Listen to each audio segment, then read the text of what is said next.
Hey guys, Humble back again. Today I'm going to be reviewing the Google Pixel 7 after using it over 6 weeks.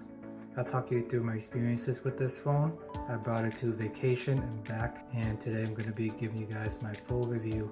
In terms of changes compared to last year, you're actually getting a smaller phone. It is a 6.3 inch phone instead of 6.4 like on the Pixel 6, but it is not that noticeable on the day-to-day basis if you're holding it.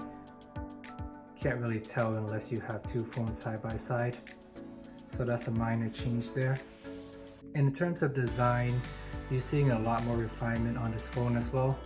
Last year the Google Pixel 6 started the iconic camera bar in the back. Some people love it, some people hate it. I'm indifferent, but it does give the Pixel phone its very unique look, and looks like they're going to stick with that for now. We'll see if they change this next year. One of the downside with the camera bump is it does pick up a lot of dust. I picked the black model and you can tell there's dust on the bottom and top of the phone. And I recently started using the Pro model as well, and I went for the white color. You still do see more black dust on it, ironically. So either way, the camera bar is a dust magnet for sure. And jumping from the Google Pixel 6 to the Google Pixel 7, the design is more professional and refined this year. It is just one same color throughout. Compared to the Pixel 6, you see the two-tone design, which I did like, but I do get them being more refined and professional as these phones are continuing to mature. In the Pixel 6 series, it was definitely more playful. And I'm actually doing this review on the Google Pixel 7 selfie camera. I could use the main camera. There's a lot of work to frame using a tripod, and I figure the selfie camera might be the easiest to use. Although it is not the best camera, it is just the most convenient one, so stick with it for now. I do wish the front selfie camera was a little bit wider. I do have the S20, and that one does have a wider selfie camera angle, which is okay. It's not the end of the world, but don't always like the phone zooming so close to my face. So with the Pixel 7 this year, we do have the new Face Unlock. Face Unlock has been on Android phone for a while. Not sure why they left it out the Pixel 6, but for a $600 phone, you do have to make some cut. Unfortunately, Face Unlock got left off last year, but it is back this year in the Pixel 7, which is a nice refresher. It is not as secure compared to the fingerprint sensor, but just for sheer convenience, I have Face Unlock on all the time and it works perfectly. When it's a little bit darker, or if you're laying on the side of your bed with your face half covered or just in a weird position, you may have some trouble using Face Unlock. But then the fingerprint sensor is there as well, and it works pretty good enough. The S22 is definitely faster in terms of their ultrasonic fingerprint sensor, but this one is at least 90% of the way there. I remember when I first used the Pixel 6 last year, it took at least a month or so for them to fix the fingerprint sensor, and with the Google Pixel 7 right out the gate, the fingerprint sensor works just fine, which is nice to see. And once again, it's not as fast as the ultrasonic, but it is good enough on a day-to-day basis. And you do have to use the fingerprint sensor for any of the mobile app, mobile banking app, or anything Android Pay, anything with high security. They do rely on the fingerprint sensor more, just because of the fact that it is more secure compared to the Face Unlock, which essentially just uses your selfie camera. And since the Pixel 7 this year is smaller than last year, you're actually getting a smaller battery. It is 4355 watts compared to the 4614 watt from last year. And I have documented the day-to-day use with this phone. And in general, on heavy usage day, I get anywhere from 8 to 9 hours. That's with the camera, with a lot of camera usage, GPS, music, and all that. And on a regular day when I'm working and not using my phone as much, I get anywhere from 10 to 12 hours. So that is pretty much what you would expect to see in this phone. Battery life is definitely the weakest point of this phone. Screen on time varies anywhere from 4 to 5 hours, unfortunately. So I can say for sure it will last you through at least a work day if you use your phone somewhat often. Just prepare to have a charger around to make it through the rest of the day. It does offer 30-watt fast charging, so if you do have a 30-watt fast charging brick that Google do sell for $25, you can charge your phone up to 50% in 30 minutes, and that will last you through the rest of the day with no issues at all. And the theme of this phone, once again, is its value. It is a $600 phone for the base price.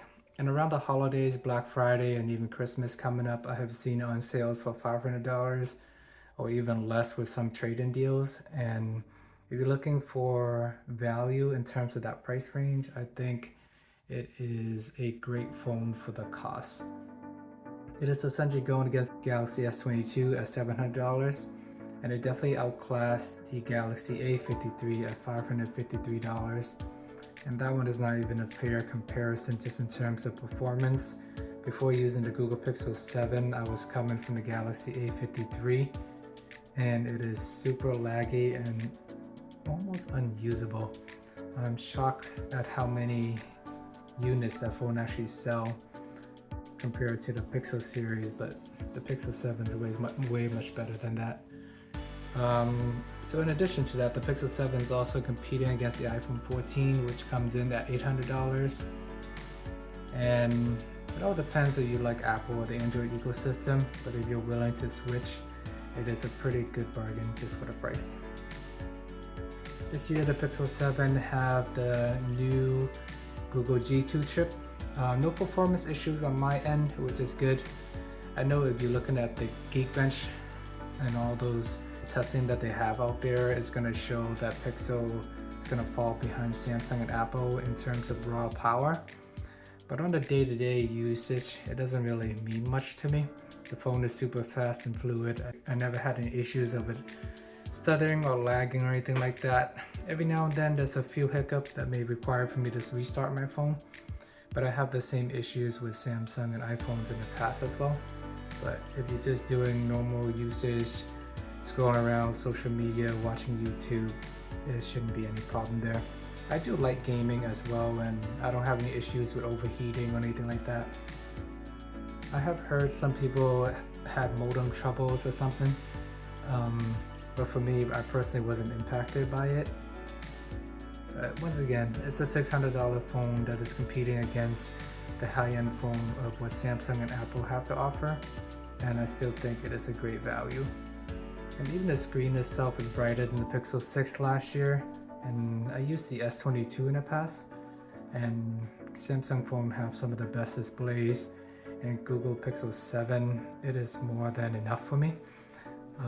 I didn't feel like it is much darker or anything like that compared to the S series. So Pixel 7 is still a super bright phone, and I don't have any issues using it outside or anything like that. And when I brought this phone to travel with me to Italy, I'm always walking around taking a lot of photos and videos during the day, so it adapts when it's outside. I never really have any issues seeing. And even like the battery life on traveling with this phone, it lasts me pretty much the whole day from morning to dinner time, and whenever I'm at lunch or dinner, I can just quickly charge it up again and it will make it through the day. But the good thing about it, even though the battery life is not awesome, it is still more than enough to last you through the day, depending on how prepared you are. And for the Pixel 7, it does come with 8 gigs of RAM, no expandable storage though. For the A53, I was surprised it did have expandable storage.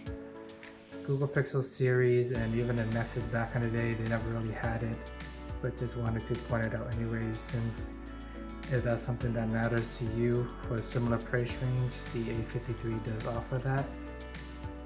But I wouldn't recommend going that route due to the poor performance issue.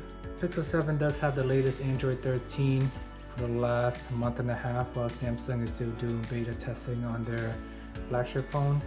So this is the main benefit of getting the Google phone. You're getting the latest and greatest Google software updates before any of the other Android manufacturers. In terms of being newer is always better, it's still a little bit debatable. I still don't like how I have to swipe and make so many touches just to turn off Wi-Fi. Compared to the S series, I just pull down the notification, hit one tap, and then I can easily turn off the Wi-Fi. For some reason, since Android 12, I have to click on the internet, and then Wi-Fi is just too much work for me. And if you have to do that multiple times throughout the day, it does add up, and it's enough to bother me. Hopefully they'll switch that back one day, but for now, just kind of have to live with it, I guess. Some people actually do like it, but it's not for me. The Pixel 7 have a great camera. You can take photos pretty much any time of the day. I wish the selfie camera was a little bit wider. The S20 had a wider angle, which I do appreciate. This one is kind of zoomed up in my face. Not the end of the world, but just would like a little bit more flexibility. And video recording is great during the day. It does struggle a little bit under low lighting, or even in cases where the sun is not really rising yet in the morning or just set. I was playing around with the video a lot, and towards the end I just gotta remember to not rely on video recording those situations and just stick with using the camera. For point and shoot, the Pixel 7 works great. Anytime I want to take a quick pic, I just pull the phone out of my pocket, double tap on the power button to launch the camera, snap a pic, and I'm good to go. Cinematic blur is pretty cool as well. I do wish that they have it for the front camera in addition to the main camera. And even the main camera, once again, I do wish it has a wider angle for the cinematic blur. I try using that and then turning the phone around to record myself. It was fun for a few days, but it does get tiring and it requires some effort to hit record and then turn the camera around. Hopefully I don't cover the camera or press a button by accident. It's just a lot of steps involved. And with the Google Pixel 7 camera, it does lack all the cool features that Samsung have, such as the dual recording, where you can use your main camera and a selfie camera as well to do a vlogging style.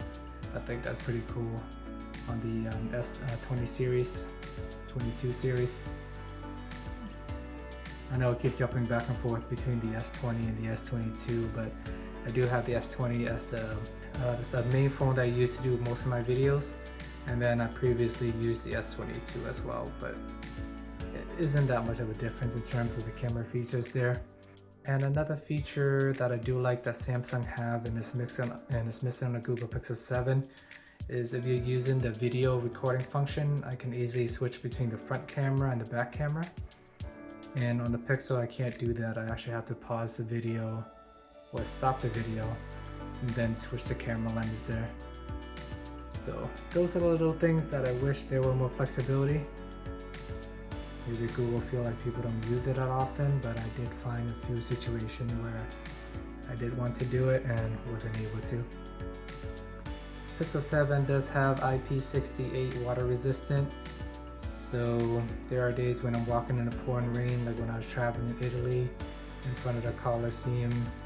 Never even crossed my mind as it being a potential issue. So water splashes, shower, washing your hands, like I wouldn't even blink an eye.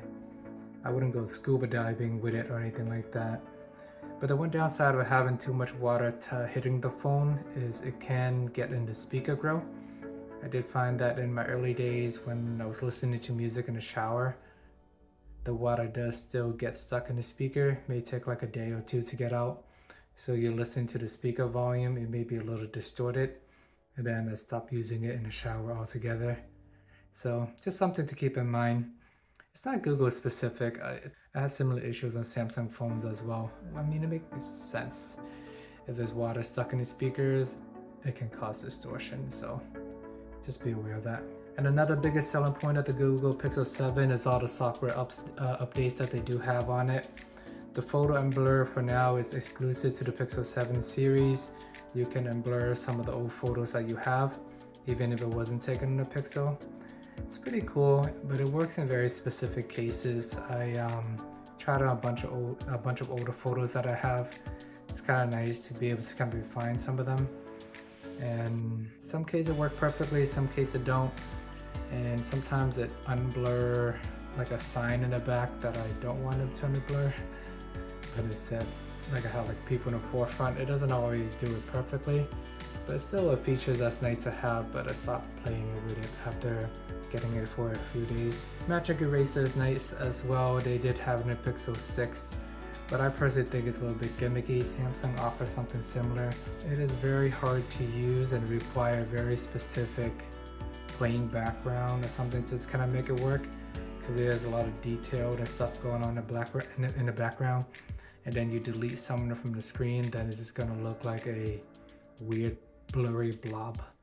Then you would need to go into Photoshop, blend it back in, and either way, it's gonna take a little bit more work than just simply one click and then that's all you need to do. That is definitely not that case for most of the time when I use it. And ironically, I just go back to keeping the old photos just because it's so much work to get it the way that I want it to be. Dictation on the Google Pixel 7 works great. You can use it to text people and also search for a specific emoji, say happy face emoji, sad face emoji. It's a lot faster than scrolling through and finding the specific emoji, and I actually find that to be pretty accurate. And another thing that I do like is the dictation in the recording app and the ability to transcribe all the notes. It's perfect for lectures if you're attending school and you don't want to take notes, or even like work meetings. You can have it all transcribed and you can go back and search your notes later. It works very well, and that's one of my favorite features on the Google Pixel 7 so far. Still waiting for them to add the speaker labels, and they said early 2023, so I'll be on the lookout for that. Call screening does save me a little bit of time, so I don't have to pick up every single phone call. I just hit the screening every time I see a random number come in, and I know it's going to be spam, so that's pretty useful. Direct my call, you do have to go into the phone settings and turn it on. By default, it is actually not on, so you have to click on the actual icon where you make the phone call, click on the three dot in the far right, then go into the settings and tick it on. That's been useful as well. If you're calling like a business and they have like 10 different selections to pick from, and after you listen to them all, you forgot what they said, you can just glance at the menu. Everything's already there on the screen and you can make a selection from there. I think that's pretty cool. Clear calling is another feature. I'm actually not even sure if it's out yet or not, but in general, when using the Pixel 7, people never really have any issues hearing me or anything like that. I walk around with my phone all the time. Maybe because I'm using a Bluetooth speaker, Bluetooth headphones, but it's a nice feature. And with the Pixel 7, you're getting 3 years of Android updates, so it will be supported up to Android 16, and 5 years of security updates as well. Samsung offered 4 years of update for software. I guess give or take, Samsung does take a while to push out the update, but they're promising that. They do have a little bit edge over Google, but Google do have an edge just in terms of the speedy software updates. Apple actually support most of their devices for more than 5 years, so depends how long you want to keep these phones for, but I think for the most part 2 to 3 years is enough time to upgrade the phone. It all depends on how passionate you are and if you want to stay up to date with the latest and greatest tech. Okay, so in terms of my verdict, the Pixel 7 is a great phone for $600, and you're competing with a lot of mid-range phone, and these days you can probably get it a little bit lower since it's been out for more than a month now, and with the holiday season coming up, it may be worth purchasing if you're looking for a value phone that is competing against all the high-end flagship phones. You're getting a bigger 6.3 inch screen compared to the S22 and even the iPhone 14, so you're getting a little bit of value there. And in general, I think that the Pixel 7 offer at least 90% of what the Pro model has to offer. Unless you really want the bigger screen, the 120Hz refresh rate, and the telephoto camera. And if those things are worth the extra $300, go for the Pro model. And if not, you're getting a great value phone at $600 base value. And for $600, you're getting a really fast performing phone, a great camera, lots of software features as well. And I took the phone on vacation and back. Battery life is probably like the weakest point on this phone, but it is not absolutely terrible. I think 8 or 9 hours is pretty sufficient for a regular day. And there's always people carrying a battery banks around. Even if I don't carry it, there's like, I went on vacation with 3 other people, they all have a power bank. So if anything, I can just bring a cable or use their phone if needed. So It's really not that big of a deal. I would definitely recommend the Google Pixel 7 just in terms of value alone. I think at $600 you're getting a lot. It may be my phone of the year, but we shall see.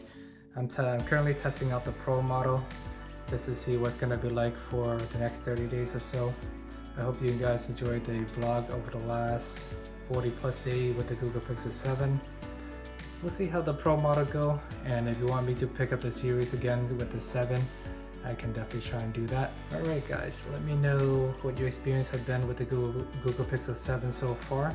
Let me know if there's anything else you want me to cover. And that has been my experience so far with the Pixel 7. Full review, final verdict. Thanks for making it this far in this video. Please like and subscribe, and see you guys in the next one.